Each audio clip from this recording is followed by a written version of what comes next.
আসসালামু আলাইকুম।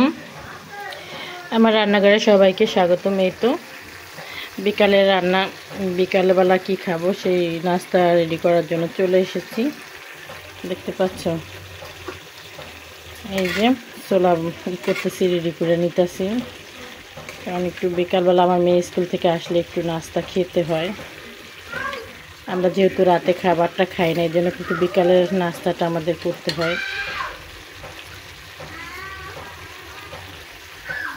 আর পাশে কিন্তু একটা জিনিস দেখতে পাচ্ছ, দেখো তো এটা কি? এটা কিন্তু কাজির ভাত রান্না করব। আমাদের শরীয়তপুরের মানুষ কিন্তু কাজির ভাত খায়।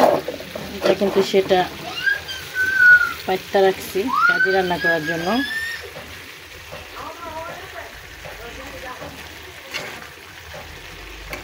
আর তোমরা সবাই জানো, বুট দিয়ে কিন্তু মুড়ি খেতে অনেক মজা। আমার কিন্তু অনেক ভালো লাগে। রমজানের সেই কথা কিন্তু আমার অনেক মনে হয়, কারণ রমজান আসলেই কিন্তু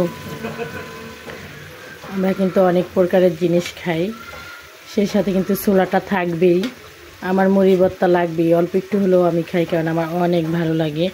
একটু ভাত খাওয়ার একটা টেনশন না তো করি না, কারণ একটু মুড়ি খেলেই মনে হয় যেন পেট ভরে গেছে। তো অনেক আপুরাই আমাকে জিজ্ঞেস করে, তুমি কি টাকা পেয়েছো, টাকা পেয়েছো? আরে বোন, টাকা এত সহজ না। আস্তে আস্তে এই সব কিছু আসে ধীরে সুস্থে। সব কিছু চাইলেই পাওয়া যায় না। কিছু মানুষ বুঝে না, তার জন্য এরকম কথা বলে। তো আমি তো তাদেরকে বুঝ দিয়ে দিই, বলি সমস্যা নেই, এখানে কোনো টাকা ইনভেস্ট করি নাই। এটা একটা ভালোবাসার জায়গা। এখানে একটা ভিডিও দেই বা একটা ভালো কমেন্ট আসে, বা আমরা কাউকে একটা কমেন্ট করি ভালো, এটাই আর কি। ঠিক বলেছি না বলো? কারণ যারা বুঝে না তাদের সাথে কোনো কথা বলে কোনো লাভ নাই, কোনো তর্ক করে কোনো লাভ নাই। কারণ যারা বুঝে না তাদেরকে কিন্তু একটা কথা বলে বুঝাই দিলেই হয়ে যায়। আমি কিন্তু ছোট আলুগুলো নিয়েছি, তার জন্য কিন্তু সিলি নাই। একদম মিনি সাইজের আলুগুলো ওগুলো নিয়েছি, তার জন্য কিন্তু ছোলা হয় নাই।